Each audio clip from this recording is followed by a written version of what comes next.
जिसको अक्षय नवमी भी कहते हैं। कब है? जम के बोलो जरा। कल। आज गोपाष्टमी है, कल आंवला नवमी है। और आप सबसे निवेदन करूंगा कि आंवला नवमी के दिन शाम के समय पर आंवले के वृक्ष के नीचे घी का दिया लगाकर कनक धारा स्तोत्र का पाठ अवश्य करें।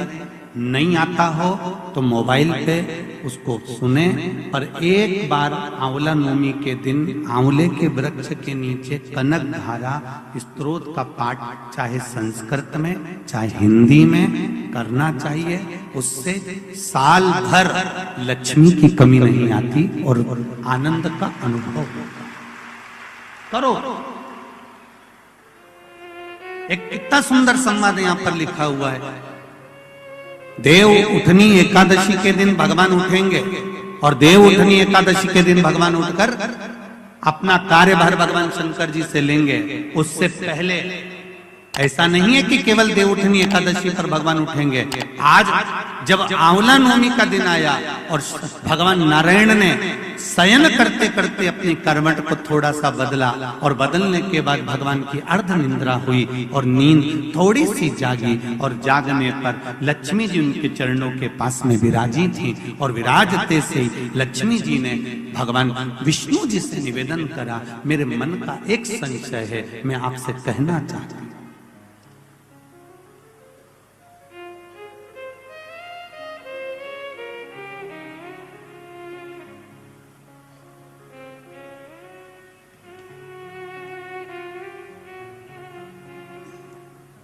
ये हमारे मन का भाव है कि हम भगवान को देव सोनी एकादशी पर सुलाते हैं और देव उठनी पर उठाते हैं। पर हमारी श्रीमद् भागवत कथा कहती है, शिव महापुराण की कथा कहती है, अग्नि पुराण, पद्म पुराण, नर्मदा पुराण हमको वर्णन करती है। एक क्षण की निंद्रा ब्रह्मा जी को आई थी और ब्रह्मा जी की झपकी एक क्षण की लगी थी और हाथ से वेद नीचे गिर गए थे। वेद नीचे गिरे, हयग्रीवा ने धारण कर लिए और चारों तरफ पानी पानी हो गया और पूरी पृथ्वी पानी में जल में मग्न होने लगी। जरा विचार करिएगा, एक क्षण की निंद्रा ब्रह्मा जी को आई और वेद हाथ से चले गए और पानी पानी हो गया। और हम कहते हैं कि देव सोनी एकादशी पर देवता सोते हैं और देव उठनी पर उठते हैं। अगर 4-6 महीने जम के अगर वो सो गया तो एक भी नहीं दिखेगा भीकण का।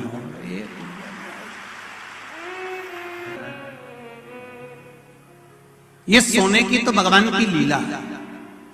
अगर सही तरीके से देखा जाए तो मेरा परमात्मा कभी नहीं सोता, वो तो हर पल हर घड़ी हर क्षण आपके लिए तत्पर बैठा रहता है। आपने आवाज लगाई और वो भागा। देव सोनी एकादशी पर भगवान सोए और देव उठनी एकादशी पर भगवान उठ रहे हैं। उससे पहले जो आंवला नवमी आई, इसको अक्षय नवमी कहा जाता है, इसको आनंद की नवमी कहा जाता है, भंडार भरने वाली नवमी कहा जाता है। उस दिन दिया गया, करा गया, पुण्य समाप्त नहीं होता, इसलिए इसको अक्षय नवमी भी कहा जाता है। तो लक्ष्मी जी के मन में भाव उत्पन्न हो गया। लक्ष्मी जी ने कहा, प्रभु मेरे को पूछना है आपसे कुछ, मेरे मन का संशय मिटा दीजिए। तो भगवान ने पूछा, वो संशय कौन सा?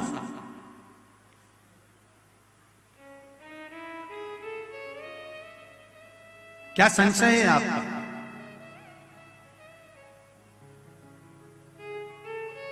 मेरा संशय केवल इतना सा है, क्या सोने से पहले आपने भगवान शंकर को पूरी सृष्टि का भार दिया था? क्या शंकर भगवान पूरी सृष्टि को सही से चला रहे हैं? आपको ज्ञात है? भगवान विष्णु बोले, हाँ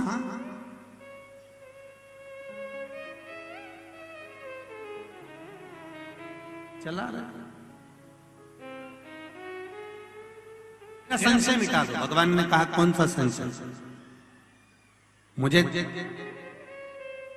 थोड़ी सी परीक्षा ली। अभी तक नारायण भगवान करवट लिए थे, आज नारायण भगवान सीधे होकर पूछ रहे हैं, परीक्षा आपको लेना है? हाँ, लक्ष्मी विचार कर लेना। लक्ष्मी तुम्हारे मन में क्या शंकर भगवान के प्रति भेद उत्पन्न हो रहा है? शिव जी के प्रति भेद उत्पन्न हो रहा है? मेरा एक निवेदन पूर्ण श्रोता भाइयों से निवेदन है, शंकर भगवान पर कभी भेद उत्पन्न मत करना। क्या शिव जी को जल चढ़ाने से ऐसा होता है? क्या बेलपत्री खाने से ऐसा होता है? पहले चढ़ाकर देखो, खाकर देखो, लाभ हो तब विचार करिए कि हाँ होता है। को हम अपने जीवन में उतारें कि आंवला नवमी के दिन आंवले के वृक्ष के नीचे कुछ खाने का नियम क्यों है? बोलो, यहाँ से पहले लोग आंवला के पेड़ के नीचे पिकनिक मनाने जाते थे कि नहीं जाते? आंवले के वृक्ष के नीचे बैठते कि नहीं बैठते? क्यों? कोई तुमसे पूछे, कल के बच्चे तुमसे प्रश्न कर लेंगे, मम्मी ये आंवले के वृक्ष के नीचे क्यों पूजन करती हो? आंवले के पेड़ के नीचे क्यों जाती हो? आंवले के वृक्ष के नीचे पिकनिक मनाने क्यों जाना चाहिए? आंवले के वृक्ष के नीचे कुछ क्यों खाना चाहिए? आंवले के नीचे बैठकर दीप क्यों जलाना चाहिए? आज के बच्चे, जो विज्ञान का युग है, इस विज्ञान के युग के बच्चों को विज्ञान के साथ जोड़कर बताना पड़ेगा आपको कि आंवले के वृक्ष की महत्वता क्या है।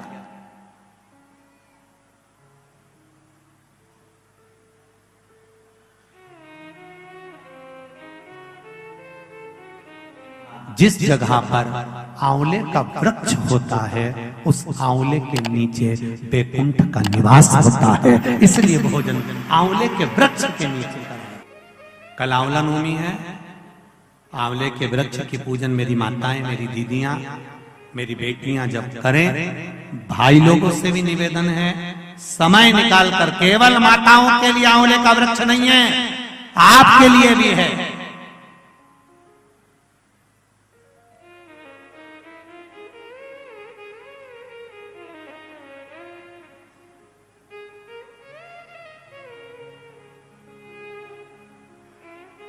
और मेरी माताओं से एक निवेदन, आंवले के वृक्ष के नीचे पूजन करने जाओ, रे पत्ती भी अगर पड़ी हुई है तो उसको भी थोड़ा सा उठा कर लिया ना। अगर घर का कोई व्यक्ति नहीं गया होगा तो उसको मस्तक पर घर में ही वो पत्ती लग जाएगी, तो बैकुंठ का भाव तो उसके पास तक पहुंच जाएगा। उतना भी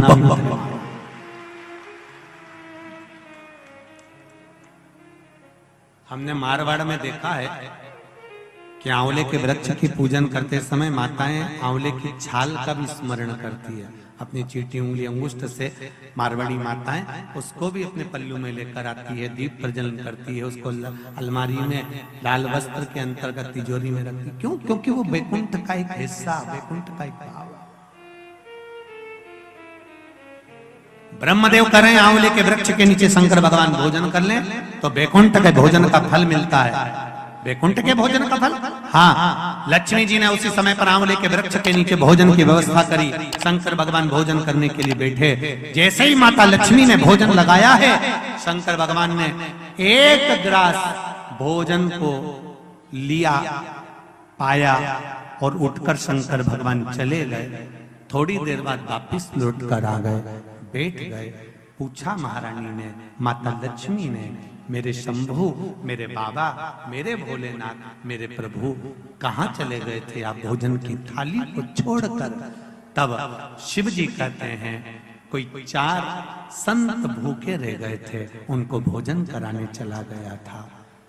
लक्ष्मी जी ने कहा, आप सृष्टि के सही संचालन कर रहे हो, मैं जान गई आपको कि आप सृष्टि के सही संचालन करता हो। एक मन की अभिलाषा है, अगर आप पूरी कर दें तो। एक मन की अभिलाषा है, आप अगर पूरी कर दे तो। शिव जी ने पूछा, क्या?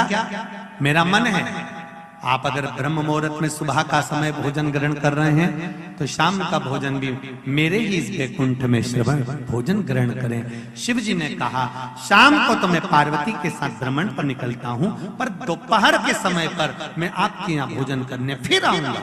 अब की बार लक्ष्मी जी ने भोजन कराने बैठने से पहले माता लक्ष्मी ने 5 चींटियों को एक डब्बी में भरकर बंद कर दिया।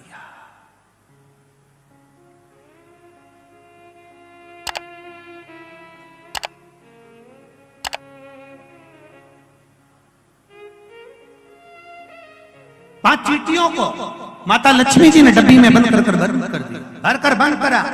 शिव जी भोजन करने बैठे, बड़े प्रेम से भोजन पा रहे हैं भोलेनाथ, और आवाज लगाया भोलेनाथ जी ने, अरे लक्ष्मी, तुम्हारी माता ख्याति देवी मुझको ऐसी भोजन कराती थी। तुम्हारी माता ख्याति देवी भी मुझे ऐसे ही भोजन कराती थी और मैं प्रेम से पाता था। आज लक्ष्मी, आपके हाथ का भोजन कर कर मुझे ऐसा लग रहा है कि मेरी माता, आपकी माता ख्याति देवी ही मुझे भोजन करा रही है। आपको माता के रूप में आज मैंने देखा है। जैसे ख्याति देवी को देखा वैसे आपको देखा। तब भोजन पेट भरकर शिव जी ने जब किया, आचमन करा, लक्ष्मी जी ने कहा, भगवान नारायण ने आपको पूरी सृष्टि का भार तत्व दिया है कि पूरी सृष्टि का बोझ, पूरी सृष्टि का संचालन आपको करना है। पर मेरे मन का संशय यहीं धरा की धरा रह गया। आप पेट भरकर भोजन कर लिए और 5 चींटी भूखी रह गई।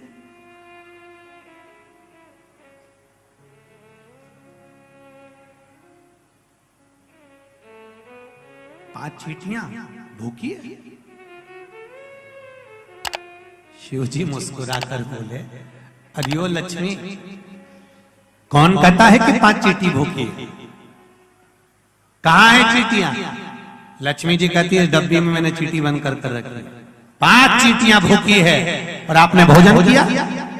जब भगवान विष्णु ने अपनी सृष्टि का भार आपको दिया था तो बिना उनको भोजन कराया आपने भोजन कैसे कर लिया? देवाधिदेव महादेव शंकर भगवान कहते हैं, लक्ष्मी, किसी पर आक्षेप लगाने से पहले, उंगली उठाने से पहले, ये 3 उंगलियां अपनी ओर जाती हैं कि अपने अंदर झांक कर देखो कि तुम कैसे हो।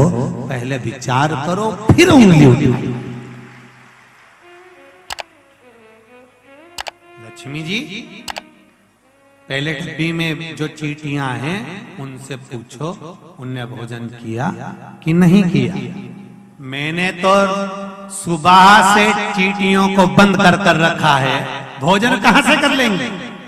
डब्बी खोली, चींटी के मुख में चावल का छोटा सा भाग फंसा हुआ था। लक्ष्मी जी की आंख से जल बहने लगा। भोलेनाथ, इनके मुख में चावल कहां से आ गया? शिव जी ने कहा, लक्ष्मी, तू जब चींटियों को बंद कर रही थी ना, तो तुझे दोष ना लगे, इसलिए तूने चींटियों के चरण को धोख लगाया था कि मेरे साथ परीक्षा में तुम शामिल हो जाओ, मेरे साथ थोड़ी देर के लिए तुम डब्बी में बंद हो जाओ। माना तुमको कष्ट होगा, इसलिए मैं सिर झुकाकर तुमको नम्र करती हूँ, क्षमा मांगती हूँ। जब तू क्षमा मांग रही थी, तेरे कुंकू में जो चावल फंसा था, क्षमा मांगते समय डब्बी में गिर गया था। वो चावल चींटियों ने ग्रहण करा। वो अक्षत, वो चावल चींटियों ने ग्रहण किया।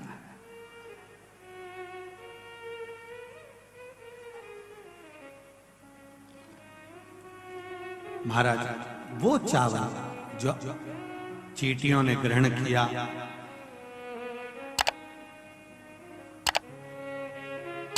बस चींटियों का भोजन पहले हुआ है।